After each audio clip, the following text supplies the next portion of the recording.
السلام علیکم ورحمۃ اللہ وبرکاتہ۔ جنرل فیض حمید صاحب کے بارے میں یہ خبر آ رہی ہے اور روف کلاسرا صاحب نے اس کو بیان کیا ہے کہ ان کا کورٹ مارشل ہونے کی تیاریاں کی جا رہی ہیں۔ اس کی کیا تفصیلات ہیں، اس پر ہم بات کریں گے، اور یہ بھی کہ چیف جسٹس سابق ثاقب نثار صاحب بھی قانون کے کٹہرے میں لائے جانے کا پورا امکان موجود ہے، اور جنرل باجوہ بھی کسی غیظ و غضب کا شکار ہو سکتے ہیں۔ اس کی کیا تفصیلات ہیں ان پر ہم آئیں گے، لیکن اس سے پہلے یہ کہ نیب نے عمران خان صاحب کی جیل میں ہی تفتیش شروع کر دی ہے، اور دوسری طرف خاور مانیکا صاحب بھی پریس کانفرنس کرنے کے لیے تیار ہیں۔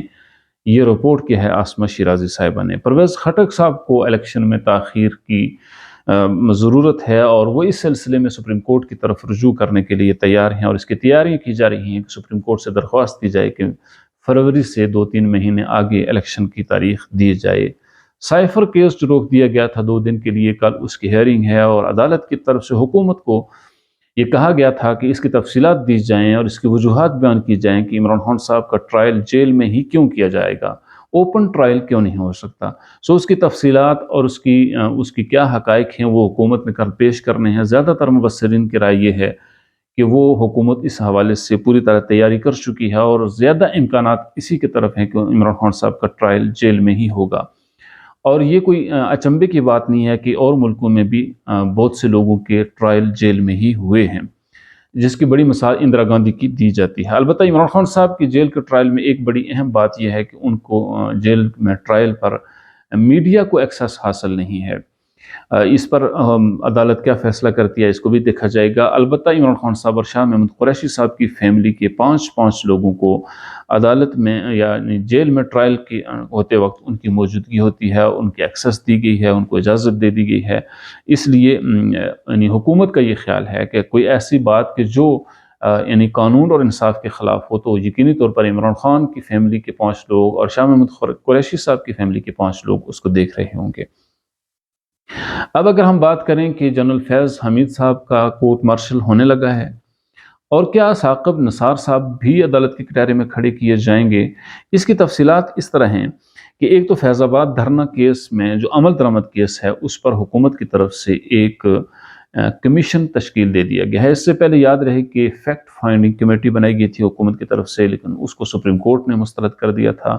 اب جو یہ جو کمیشن تشکیل دیا گیا ہے 3 رکنی، اس میں سابق آئی جی اختر علی شاہ صاحب اس کی سربراہی کریں گے، ایک اور پولیس آفیسر ہیں سابق طاہر عالم صاحب بھی اس میں شامل ہیں، اور ایڈیشنل سیکرٹری داخلہ خوشحال خان صاحب بھی اس میں شامل ہیں۔ یہ 3 رکنی کمیشن ہے۔ کمیشن کی تاریخ پاکستان کے حوالے سے اتنی اچھی نہیں ہے۔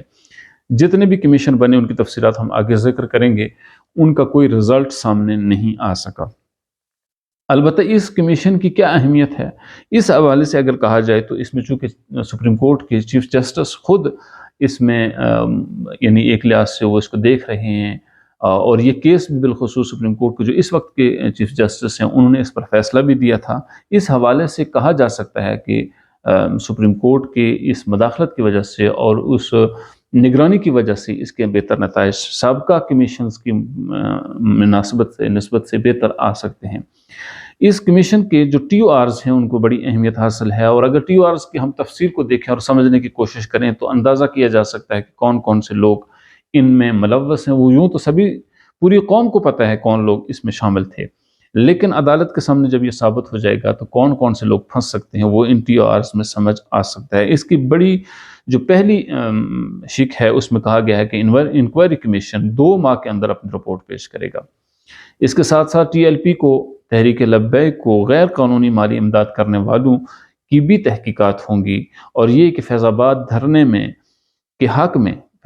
کے حق میں بیان دینے والے اور فتویٰ دینے والے لوگوں کے بارے میں بھی یہ کمیشن ایکشن تجویز کرے گا۔ کمیشن یہ بھی طے کرے گا کہ کوئی پبلک آفس ہولڈر قانون کی خلاف ورزی کا مرتکب تو نہیں ہوا۔ یہ بڑی اہم شک ہے اس ٹی او آرز میں۔ پیمرا قوانین کی خلاف ورزی کرنے والے کیبل آپریٹرز اور براڈ کاسٹرز کے خلاف بھی تحقیقات کی جائیں گی۔ سوشل میڈیا اور میڈیا پر نفرت پھیلانے اور تشدد پھیلانے اور اس سے بچاؤ کی تجاویز بھی یہ کمیشن دے گا۔ کمیشن تعین کرے گا، بڑی اہم اس میں یہ بات ہے کہ کمیشن تعین کرے گا کہ انٹیلیجنس ایجنسیز اور سرکاری ملازمین یا اشخاص